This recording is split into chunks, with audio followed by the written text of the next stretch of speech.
किताब लारैब से आज ये अर्ज करना चाहता हूं, ये किताब जो सबसे ज्यादा सीधा रास्ता दिखाती है, उन सीधे रास्तों में से एक राह आज आपके सामने पेश करना चाहता हूं, जिस राह पर रब खुद पर्दे हटाए, जिस राह पर रब से बंदे का वसल हो जाए, जिस राह पर बंदा अल्लाह वाला ही हो जाए।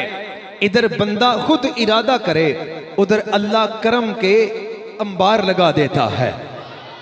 वो राह जिस राह पर हर वली चला, वो राह जिस राह पर हर आशिक चला, वो राह जिस राह पर हर वक्त का इमाम चला, वो राह जिस राह को हजरत इमाम अली मकाम ने छोड़ा नहीं है, वो राह जो हजरत इमाम अली मकाम से हटा नहीं है, वो राह जिससे इमाम ज़ैनुल आबिदीन ने एक दिन भी किनारा कशी नहीं की, वो राह जिस राह पर चलने से कमली वाले की आंखों को ठंडक मिल जाती है, वो राह जिससे बंदा जितना भी गुनाहगार क्यों ना हो जाए ऐसे हो जाता है जैसे मां के पेट से गुनाहों से पाक आया। उसी राह के बारे में इस कुरान ने 749 मरतबा कहा कि लोगों इस राह को पकड़ो, लोगों इस राह पे आ जाओ। अब इस्लाम के अरकान हैं 5, उन 5 में जो सबसे खास रुकन है ये वो हज का रास्ता सारी उम्र में 1 मरतबा फर्ज हुआ। ज़कात का मामला इंसान पर फर्ज तब हुआ जब साहबे निसाब हुआ। इंसान पर रोजे साल में 1 मरतबा। कमली वाले के गुलामों, ये राह नमाज की राह है जो हर सांस पर दिन में 5 मरतबा, चाहे कोई बीमार है तो भी, चाहे कोई शिफा याब है तो भी, चाहे कोई सफर में है तो भी, चाहे कोई घर में है तो भी, चाहे कोई चौधरी है तो भी, चाहे कोई आम आदमी है तो भी, चाहे कोई गुनाहगार है तो भी, चाहे कोई सबसे नेकोकार है तो भी, जिसने अल्लाह वाला होना है उसने इसी राह को कायम करना है। ये राह नमाज है। कुरान करीम ने 749 मरतबा बंदे को ये हुक्म दिया, तलकीन की है कि ए मेरे बंदे व अकीमुस्सला, नमाज को कायम कर। अगर किसी बंदे का, बंदा हो किसी का मुहिब और उसका कहीं हो महबूब, मोहब्बत तो सच्ची, और अगर बंदा उससे मिलना चाहे तो पता चले कि ये 5 सीढ़ियां जो भी बंदा पूरी अबूर कर लेगा आगे दीदारे यार हो जाएगा। तो बंदा करेगा क्या? वो बंदा हर सूरत जान लगा के अगर हुआ सच्चा, अगर आका तेरी शान की खातिर इसमें हुआ सच्चा, फिर वो बंदा ये 5 सीढ़ियां जरूर भी जरूर तय करेगा। नबी करीम सल्लल्लाहु अलैहि वसल्लम के गुलामों, बंदा बीमार हो जाए, रब का फजल देखे, नमाज फिर भी नहीं छोड़नी। बंदा आखिरी सांसों में है, नमाज फिर भी माफ नहीं है। बंदा जिहाद में है, बंदा भूख अफलास में है, अगर सैलाब ही क्यों ना आया हुआ हो फिर भी नमाज माफ नहीं है। ये हमारे ऊपर कोई शिद्दत नहीं लगी हुई, हमारे ऊपर ये कोई अजाब नहीं है, ये कर्मे इलाही है, ये फजले इलाहिया है।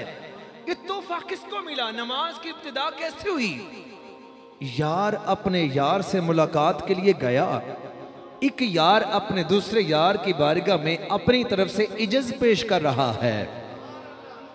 दूसरा जो मालिक है वो अपने महबूब की बारगाह में नमाज का तोहफा अता कर रहा है। अब महबूब ने नमाज अपने मुरीदों को, अपने उम्मतियों को, अपने शागिर्दों को, अपने सहाबियों को, अपने मानने वालों को, सबको दी है और सबको कहा है अस्सलातु मिअराजुल मुमिनीन। जिसने नमाज पढ़ ली समझ लो उसने मेराज भी पा ली है।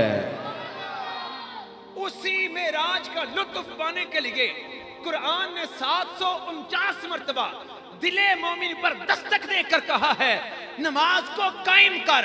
इधर तू नमाज को कायम करेगा, मेरे महबूब फरमाते हैं हदीस मुबारका की रोशनी में है, बंदा जब नमाज के लिए अल्लाहु अकबर कह के किबला रू अपना मुंह जब करता है, खड़ा होता है, हाथ बांध के सुबहान रब्बी, सुबहान अल्लाह, सुबहान अल्लाहुम्मा ये जब पढ़ना शुरू करता है, अल्लाह वहदहू ला शरीक दरमियान के सारे पर्दे हटा के बंदे को वसल अता कर देता है।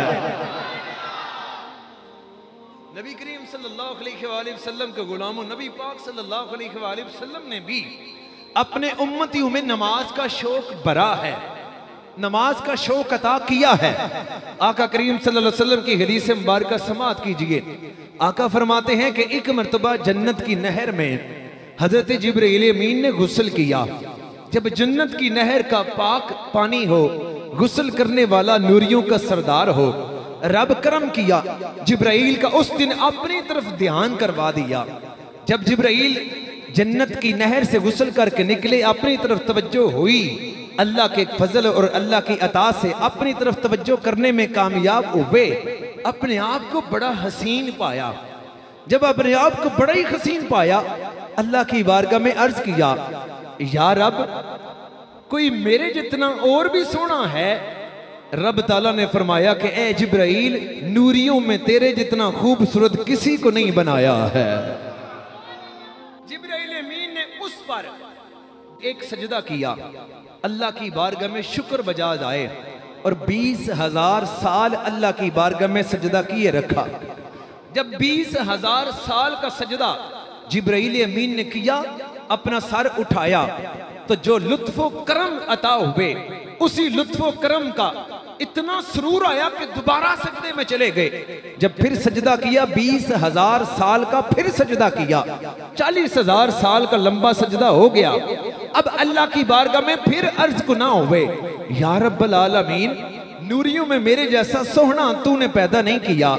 जो मैंने 40,000 साल फलकी जो लगा दिए, जो अर्शी लगा दिए, जहां का एक दिन इस दुनिया के 50,000 सालों के बराबर होगा, वहां के 40,000 साल कितने लंबे होंगे? या रब्बल आलमीन, इतना अजर भी किसी को दिया होगा? आका करीम सल्लल्लाहु अलैहि वसल्लम ने फरमाया, जब जिब्राइल ने इतना कहा, रब की रहमत जोश में आई। अल्लाह वहदहु ला शरीक ने फरमाया, जिब्राइल सुन, ये तो तेरे सजदे थे जिनमें रिया भी कोई नहीं, जिनमें कोई दिखलावा नहीं, जिनमें कोई भूल चूक नहीं, जिनमें कोई किसी किस्म की कोताही नहीं है। फकत तू नूरियों का सरदार सजदा करने वाला, मैं कुल कायनात का मालिक हकीकी, जिसकी बारगाह में फकत सजदा है, मेरी जानिब तो सजदा करने वाला।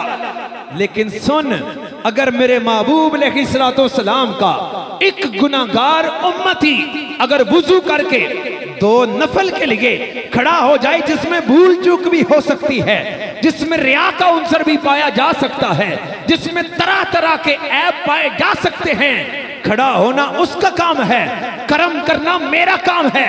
तेरे 40,000 सालों के बेरिया सजदे एक तरफ, मैं कमली वाले के गुनाहगार गुलाम को तेरे से ज्यादा अजर दूंगा। इसलिए मेरे महबूब अलैहिस्सलाम ने फरमाया, अस्सलातु मिअराजुल मुमिनीन, नमाजी के लिए नमाज तो उसकी मेराज होती है। नूरियों के सरदार से बढ़कर अजर मिलता है। हजरत ईसा अलैहिस्सलाम ने एक दफा अल्लाह के हुक्म पर कहीं जाकर दावत और तबलीग का फरीजा सर अंजाम देना था, तो एक बस्ती से गुजरे। वो बस्ती बड़ी खूबसूरत थी, बस्ती के लोग रहने वाले बड़े ही प्यारे थे, अल्लाह ने बनाए थे। हजरत ईसा अलैहिस्सलाम जब वहां से गुजरे तो बड़े हसीन लोगों को देखा। चंद अरसे बाद जब वापिस आए, वापिस आकर देखा तो सारी बस्ती के लोग मर गए हुए थे, हर बंदा मरा पड़ा हुआ है। वहां हजरत ईसा अलैहिस्सलाम ने बड़ा ताज्जुब का इजहार किया। अल्लाह की बारगाह में अर्ज करने लगे, या रब्बल आलमीन, इतने सोहने बंदे सारे ही फोत हो गए हैं, क्या माजरा हुआ? रब ताला की तरफ से वही का नुज़ूल हुआ और अल्लाह ने फरमाया, ए ईसा, ये बस्ती वाले सारे के सारे नेक बंदे थे, मैं इन पर राजी था, ये बड़े खूबसूरत बंदे मैंने बनाए। इनमें से एक बंदा ऐसा था जो मेरी बारगाह में झुकता नहीं था। ये बस्ती वाले ऊपर चश्मे से पानी नीचे आता है, उस बस्ती पर सारे उस चश्मे का पानी पीते थे। वहां ऊपर जाकर जहां से पानी नीचे सबकी सप्लाई में आता है, वहां बेनमाजी बंदे ने हाथ धोए, सारा पानी उसने मुस्तमल कर दिया, जूठा कर दिया। जो जो बंदा बेनमाजी का जूठा पानी पीता रहा वो मरता गया। सारी बस्ती ने बेनमाजी का जूठा पानी पिया, सारी बस्ती मर गई। आका करीम सल्लल्लाहु अलैहि वसल्लम के गुलामों, रब कितना मेहरबान है। 749 मरतबा कुरान में नमाज का कह के भी, अपने महबूब के जरिए तोहफा नमाज का दे के भी, अपने महबूब को 6 नमाजें फर्ज करके भी आपको सिर्फ 5 कर रहा है। अजर भी जिब्राइल अमीन की सजदों से ज्यादा दे रहा है, फिर भी मार नहीं रहा, फिर भी मोहलत दे रहा है। काश आज भी सरकार का उम्मती समझ जाए, एक मर्तबा रब की बारगाह में अल्लाह अकबर कह के हाजिर होना तेरा काम है, बख्शिश का दरवाजा खोलना मेरे रब का काम है। कुरान कह रहा है वाकीमुस्सला, कुरान कहता है इस्ताईनु बिस्सब्री वस्सला। रब से मदद मांगो, मांगो सब्र के साथ और मांगो नमाज के साथ। नमाज पढ़ने वाला बंदा कभी नाकाम नहीं होता। हय्य अलस्सलाह हय्य अलल फलाह, कामयाबी की तरफ आओ। कभी रब के साथ ये मामला करके तो चेक करो, मौला 5 बारी तेरे दवारे हाजिर होने ले, कामयाबी देनी तू है। फिर रब की बारगाह में अदब और मोहब्बत का अर्जी वाला शिकवा अर्ज करो, मौला 5 पढ़िया ने मेरी मुश्किल हल नहीं हुई, मौला इतने दिन हाजिर होया, मेरा फलां वाला कामयाबी वाला काम नहीं हुआ, मैं तो हय्य अलल फलाह, कामयाबी की तरफ आओ। मैं इधर आया था, मैं कामयाब नहीं हुआ, इधर चल के आना तेरा काम है, करम कर देना मेरे रब का काम है। नबी करीम सल्लल्लाहु अलैहि वसल्लम के गुलामों, औरतें भी मस्जिद में बाजमात नमाज अदा किया करती थीं। हजरत उमर फारूक रदियल्लाहु तआला अन्हु के दौर में हजरत उमर फारूक रदियल्लाहु तआला अन्हु ने औरतों की नमाजों को अलग कर दिया। माजरा क्या बना, जरा तवज्जो करना, हदीस मुबारका समाअत कीजिए। इस तरह हुआ, एक लड़के ने एक औरत का रास्ता रोका। मदीना शरीफ की बात अर्ज कर रहा हूं, ताबई लोगों की बातें अर्ज कर रहा हूं। एक नौजवान ने एक लड़की का रास्ता रोका। रास्ता रोक कर निगाहें झुका के कहने लगा कि मैं तुझे पसंद करता हूं और तू मेरे लिए निकाह की मैं जो ऑफर दे रहा हूं उसे कबूल कर। तो वहां उस वक्त निकाह की कबूल ऐसे ऑफर ऐसे रिजेक्ट नहीं की जाती थी कि तेरा बैंक बैलेंस कितना है, तेरे पास कागजात, तेरे पास पेपर कौन से मुल्क के हैं, नहीं। वहां अगर शरई उज़्र पूरे होते हों तो इनकार करना मुश्किल होता था। वो सारे जन्नती थे, दुनियादार कमीने नहीं थे। उस लड़की ने क्या कहा, तवज्जो कीजिएगा नौजवानों, तहरीक के नौजवानों को बिलखुसूस और आप सबको बिलअमूम आज के 11वीं शरीफ वाली महफिल में अर्जियां कर रहा हूं, कुछ दर्स अर्ज कर रहा हूं। तवज्जो करना, जहां से हमारी जवानियों में फटकार पड़ रही है ना, वो अर्ज कर रहा हूं। अपने कदमों पे खड़ा हो जाइए। अब आइंदा अपने बाबा की नस्ल को, अपने वालिद की नस्ल को तबाह ना करो। आपके वालिद की नस्ल अब आप हो, अपने आप को संभालो। लड़की ने क्या शर्त लगाई, क्या पूछा? उस लड़की ने कहा कि ये बता, शादी की बात तूने कर ली, खुद ही कर ली, इतना होश वाला है तो शादी का दावा कर रहा है ना? उसने कहा हाँ पूछो, होश वाला हूं, जिम्मेदार हूं। पूछा कि कितनी सफ में खड़ा होकर नमाज पढ़ता है, कितनी सफ में खड़ा होकर बाजमात नमाज पढ़ते हो? अपने सफ की नंबर तादाद बताओ, कौन सी सफ में खड़े होते हो? उसने आगे से जवाब दिया कि 7वीं सफ में। फरमाया तुझसे मैं शादी नहीं कर सकती। उसने कहा क्यों? कहने लगी कि औरतों की पहली सफ में मैं खड़ी होती हूं। जनाजे का सवाब आखिरी सफ में खड़ा होकर ज्यादा मिलता है, नमाज की पहली सफ में ज्यादा सवाब है। उसने कहा तेरा मेरा जोड़ नहीं है, मैं पहली सफ की नमाजिया, तू 7वीं सफ का नमाजी, तेरा मेरा जोड़ क्या है?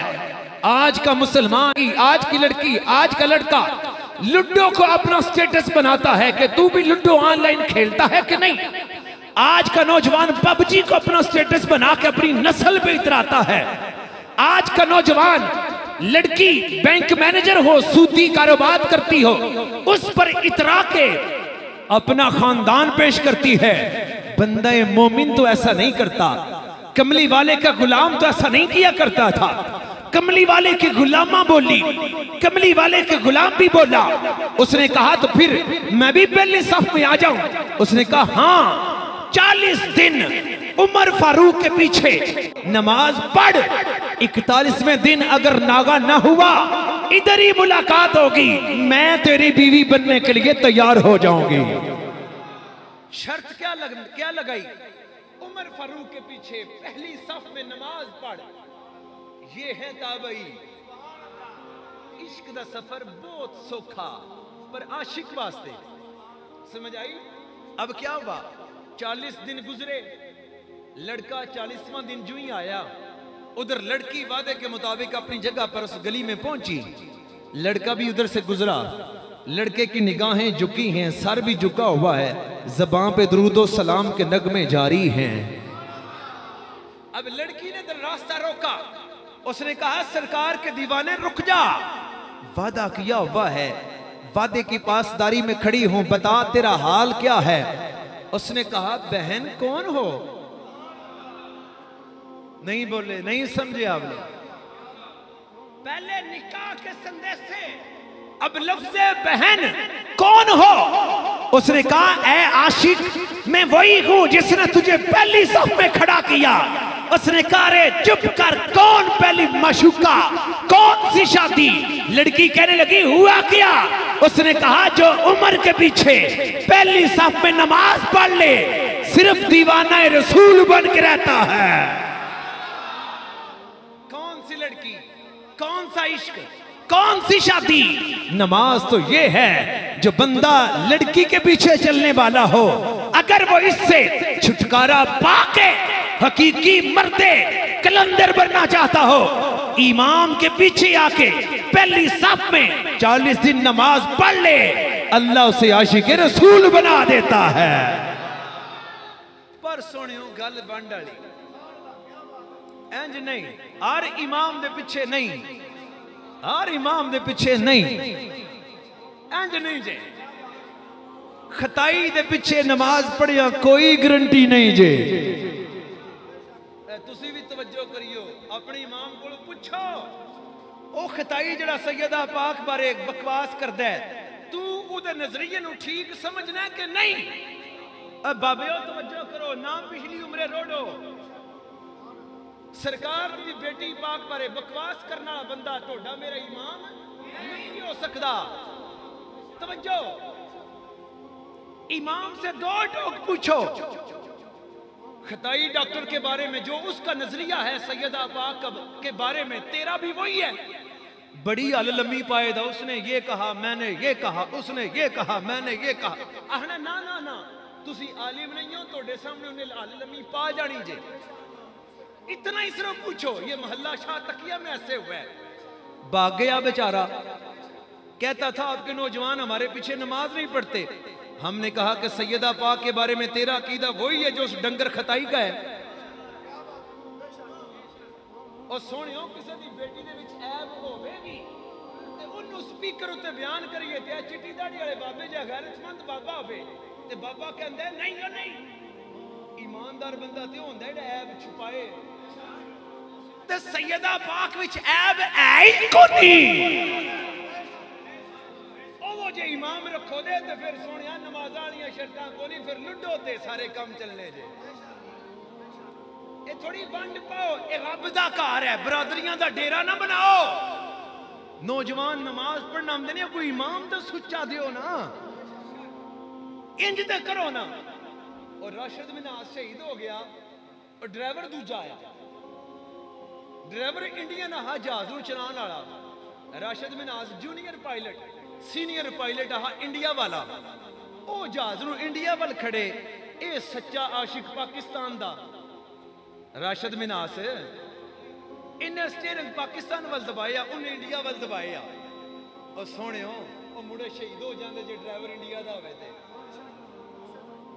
ओ इंज ना करो, जे अल्लाह ने वली अपने बच्चे बनाने जे, जे नेक बनाने जे, पाक सीरत वाले बनाने ते इमाम भी उमर फारूक दी सोच वाले बनाओ। नबी करीम सल्लल्लाहु अलैहि वसल्लम के गुलामों, अब अल्लाह के एक वली का तस्करा भी, एक और हदीस मुबारक समाअत करो। नबी पाक सल्लल्लाहु अलैहि वसल्लम की बारगाह में एक सहाबी जुम्मे के बाद खड़ा हुआ। सरकार ने खुतबा दिया। सरकार सवाल करने का टाइम देते थे खुतबा जुम्मा के बाद। सहाबी खड़ा हुआ, उठ के अर्ज करने लगा, हुजूर मेरे घर च बरकतां कोई नहीं, कमाना बड़ा तो पता नहीं किधर जाता है। नबी पाक सल्लल्लाहु अलैहि वसल्लम गैब दान आका, सरकार ने निगाह नबूवत पा के फरमाया, ओ मेरे गुलाम अपने बाहर वाले दरवाजे दे अगे ना पर्दा ला लै। के फरमाया? अपने बाहर वाले दरवाजे के आगे पर्दा फेंक दो, पर्दा लगा दो। उसने कहा जी हुजूर। सरकार के सहाबी ने हफ्ता पूरा गुजारा, अगले जुमे आया, आके वही सहाबी फिर खड़ा हुआ, अर्ज करने लगा, सोने बरकत ही बरकत हो गई ने, सदका किथे किथे दवा। एक सरकार ने फरमा दिया फलां फलां फलां, ये वो सारा आपने तरीका समझाया, बात लंबी ना हो जाए। एक दूसरी तरफ से सहाबी खड़ा हुआ, अर्ज करने लगा, हुजूर ये राज क्या है? सरकार ने फरमाया कौन सा? अर्ज करने लगा, सोने जब आपने फरमाया ना अपने दरवाजे के आगे पर्दा लटका लो, मैंने हफ्ता पूरा इसकी ना राखी की है, इसका बिजनेस भी वही का वही रहा है, ये मेरा हमसाया है, इसके गाहक भी वही का वही रहे हैं, कोई ना इसने और कोई अपने दुकान में माल ज्यादा डाला है, ना कोई गाहकों की कसरत हुई है। हुजूर सिर्फ पर्दा डालने से मामला क्या है? तवज्जो करियो, नबी करीम सल्लल्लाहु अलैहि वसल्लम ने फरमाया कि सुनो, एक मुनाफिक पूरी 5 नमाजें नहीं पढ़ता, वो इसकी गली से गुजरता था, बेनमाजी की निगाह इसका दरवाजा थोड़ा सा ऐसे ऐसे खुला रहता था, उसकी निगाह गुजरते हुए ऐसे उठ जाती थी, निगाह इसके सहन में पड़ती थी। बेनमाजी की निगाह जिस सहन में पड़े वहां से रब बरकतों को उठा लेता है। फरमाया मैंने तो बेनमाजी की निगाह को रोका है। और सोनिया, अगर बेनमाजी की निगाह के आगे पर्दा कर दो, बरकतें उठती नहीं, उधर की उधर ही रहती हैं। जिदी मां भी बेनमाजी, जिदा बाप भी बेनमाजी, जेड़ा आप भी बेनमाजी, जिदी बीवी भी बेनमाजी, जिदी बहन भी बेनमाजी, जिसके भाई भी बेनमाजी, जिसके बच्चे भी बेनमाजी, जो सारा घर ही बेनमाजी, फिर रोवो, फिर पछतावो, फिर मटियां विचों आटे खत्म, फिर हर शहद विचों हथ तंग। और सोने नमाज ते ओ है जिहड़ी थोड़े नूं भी बहुता करके पेश कर देती है। नमाज तो वो है जो बरकतों को लेके आती है, नमाज तो वो है जो मोमिन की मेराज करवा देती है। आका करीम सल्लल्लाहु अलैहि वसल्लम के गुलामों एक और सुनिए, अल्लाह का एक वली समंदर का सफर करने लगा। जब समंदर का सफर करने लगा, कश्ती में बैठा हुआ है, अल्लाह रसूल का जिक्र कर रहा है। कश्फ वाला अल्लाह का वली, कश्फ वाले वली ने क्या देखा? समंदर का एक इलाका आया, समंदर में भी ना वंड है, ये काले पानी वाला है, ये नमकीन है, ये फलां है, ये फलां है, ये ऐसा है, ये इस तरह उसकी भी तकसीम है। एक खास इलाके में पहुंचा, वलीउल्लाह ने कश्फ की निगाह में समंदर में देखा, हर समुद्री जानवर मरा पड़ा हुआ है, हर समुद्री जानवर मरा हुआ है, उसके नीचे जितने भी थे सब मुर्दा। अल्लाह की बारगाह में अर्ज गुना हुआ, या रब्बल आलमीन, इन समुद्री जानवरों को क्या हुआ है, क्यों मर गए? रब ने दिल पर इल्हाम किया और अल्लाह ने मुत्तले किया। अल्लाह ने फरमाया कि तुझसे पहले एक यहां से जहाज गुजरा, जहाज में पक्का बेनमाजी का बंदा था, उसने यहां से इस इलाके इस वाले एरिया से पानी के अंदर हाथ धोकर अपने मुंह में कुल्ली डालकर वापस समंदर में फेंक दी। बेनमाजी के जूठे की वजह से सारे समुद्री जानवर मर चुके हैं। और सोनिया, अगर बेनमाजी जहां कुल्ली कर दे वहां तहों तक सारे समुद्री जानवर मर जाते हैं। जिस घर में तेरी मां ही नमाजी ना हो, जिस घर में तेरा बाप ही नमाजी ना हो, जिस घर में तेरा नहाना, तेरा ओढ़ना, तेरा बिछोना, तेरा सोना, तेरा जागना, तेरा चलना, तेरा बैठना, तेरा वहां रहना, तेरा हर जगह पे वो बेनमाजी वाला हो, उस घर का क्या कसूर है? आज से इरादा कर, नमाज तू पढ़, वादा रब का है, रास्ता कुरान देता है, हय्य अलल फलाह, इसकी तरफ चल के आ, फिर देख दुनिया का सबसे खुश नसीब तू नजर आएगा।